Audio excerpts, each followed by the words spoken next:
This is Late Night Health. This is the radio show that cares about the most important part of your life, your health. Hi, I'm Mark Alyn, and along with the insane Daryl Wayne, and I do mean insane, we are going to cover over the next 2 hours a variety of health issues ranging from meditation and how it can work for you to, if you're sitting at a desk, you could be exercising and working at the same time. And a lot more. We're going to start by talking with my friend Pam Bayne, and we're going to be talking about work-life balance. We're going to be talking about the Evolutionary Business Council, and correct me, Pam, wildfire workshops, all of that and much more. I promised Pam that we would have fun. And as a matter of fact, we have today's show seems to be revolving pretty much around the EBC, the Evolutionary Business Council. We've got Pam to start. A little bit later in this hour, we're going to be speaking with our regular member, Robert Clancy. He joins us each and every week for a few minutes. And then we'll also be starting hour number 2 with Swami, who's going to talk to us about the health benefits of meditation. He's also known as the Orange Cowboy. He's a hoot. We'll have some fun. And we have some other people mixed in there as well. Daryl and I are going to have some time this first hour to chit-chat. We haven't done that in a real long time. So we'll have a chance to do that as well. Pam, let's start with your background. You're kind of like the operations person for wildfire workshops.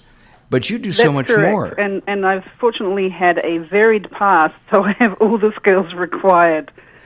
Wildfire Workshops includes the Evolutionary Business Council, as well as an online training company for those people who want to know how to change the world, how to get their message out there. Why is it important for you to want to change the world? I'm gonna stop. I have a technical issue in my office. My internet went out. And apparently it went out from about 9 o'clock yesterday morning, just before, and it's still out as far as I know. And you said, relax, it'll get fixed. Because I called you and said, hey, I'm running a few minutes late, and started to complain. And you said, just relax about it. Have you always been like that? No. No, technology would be like something I had to conquer. And then I realized I can actually walk away from the technology. I have my cyber-free Saturdays where I don't check emails, I don't go online, and my brain and heart thank me. Yeah, but during the week, can you imagine if today, after our interview, your technology was just not there? That's why we have some amazing IT folks that we work with, because it actually has happened, and it used to happen on a regular basis a few years ago. And it's really getting clear about where you're putting your focus. So if the internet goes down, it affects everybody. We've had it here. I'm in Calgary. We had a few years ago, a transformer went out and took down a major section of the city for power. And it lasted for several days. So it's like, we spent a lot more time on the phone. But you just have to find a way to move forward. If you tie yourself into the anguish of, it's not working, you can't find a solution. But how do you tell one of your clients, gee, I can't respond to your email? I can't. Literally that. I can't respond to your email. I'm calling you because I know we've got this issue, and we are working on it. And I think you just have to be really sincere in the moment that you are working on it, and as soon as it's resolved, we'll let you know.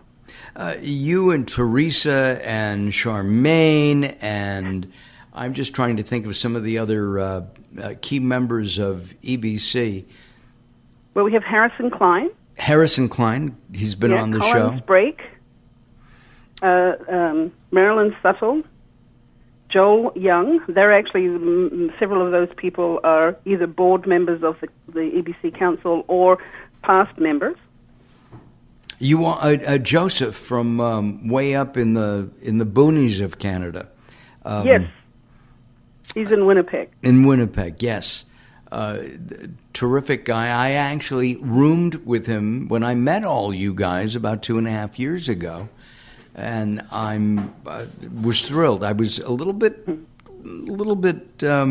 concerned, but it was such a wonderful weekend. And in fact, I get to spend time with Robert and Swami and another gentleman in a couple of weeks at the end of September.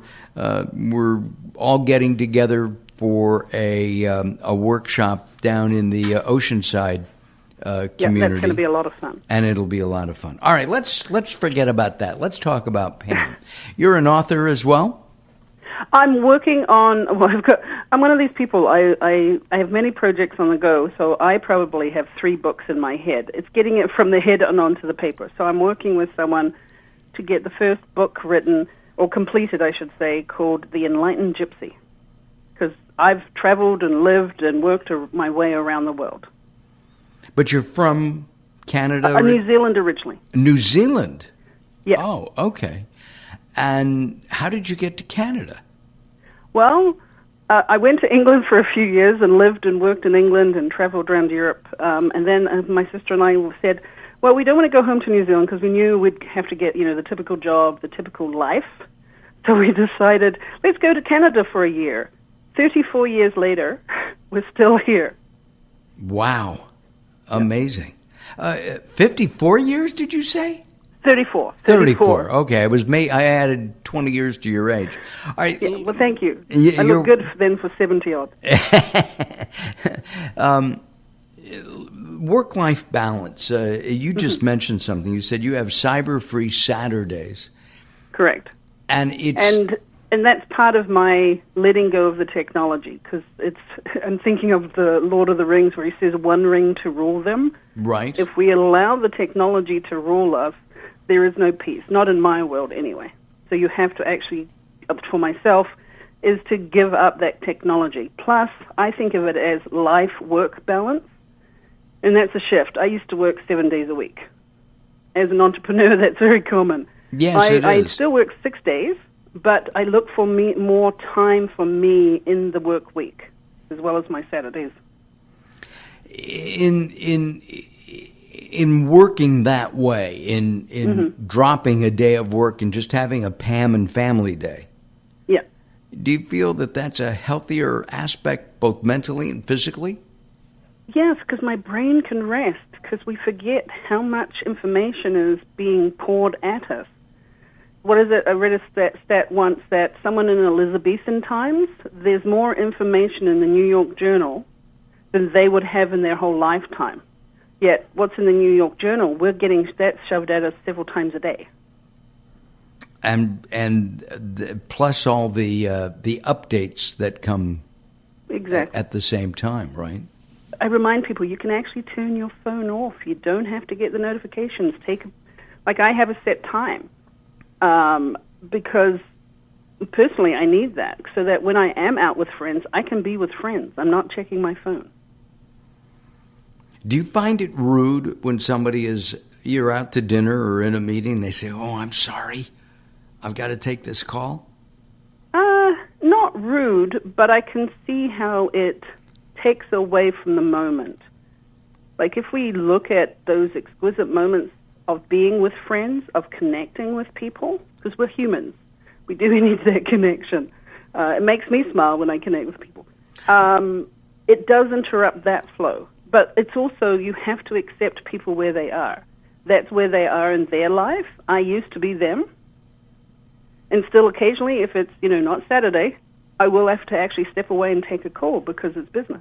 I was out yesterday. I was actually in Oakland, California, and doing some TV interviews, and the phone rang, and it was my son, and I didn't know what it was about, but I had to take it. Now, it was 12 seconds. He said, hey, call me later, no biggie.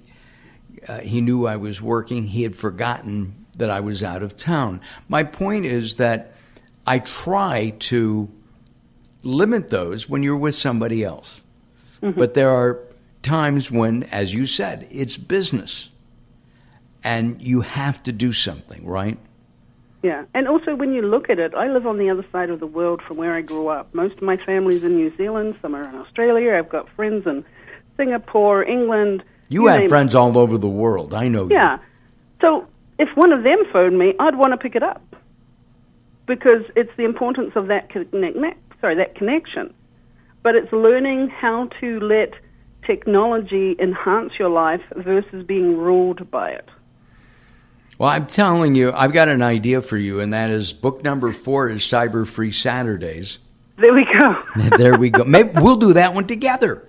There we go. There we go. We'll have plenty of time. I'm actually going to be Pam's assistant at the Evolutionary Business Council in Oceanside, and I look forward to that. We'll be doing a little bit of video work at the same time, but mostly I will be cleaning dishes and doing things there are that. dishwashers, so the good news is we can, use technology when it's there to use. Oh, okay, and good. My mandate, too, when I have people who come and assist, is that they also get to be part of the program and you get to have fun. Like, even assisting, people think, you get to all the drudge work. Well, there is that aspect. We're having fun with our friend Pam Bayne. And we're going to take time out for just a moment or two. And when we come back, Pam and I will return. Don't go away. As Late Night Health continues, join us at latenighthealth.com and our new Facebook page, facebook.com/Late Night Health Radio. I'm Mark Allen along with Daryl Wayne. We'll be back. Don't go away.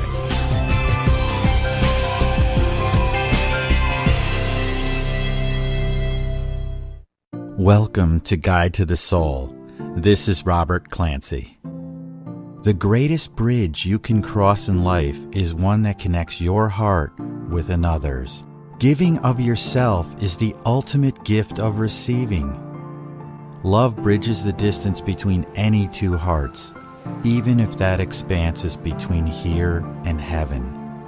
This connection is unbreakable when it's built upon true unconditional love. So why not love unconditionally? You're not giving up anything except your fears. Love is worth more than any one heart can ever hold. That's why it's meant to be shared. Isn't it time to use your heart to show the world how big infinity is? For more inspiration from Robert Clancy, visit guidetothesoul.com or go to the Moments with Robert page on latenighthealth.com. If you or someone you love suffers from drug addiction, now is the time to utilize your private health insurance PPO plan. If eligible, receive up to $30,000 or more in substance abuse benefits with low or no out-of-pocket cost.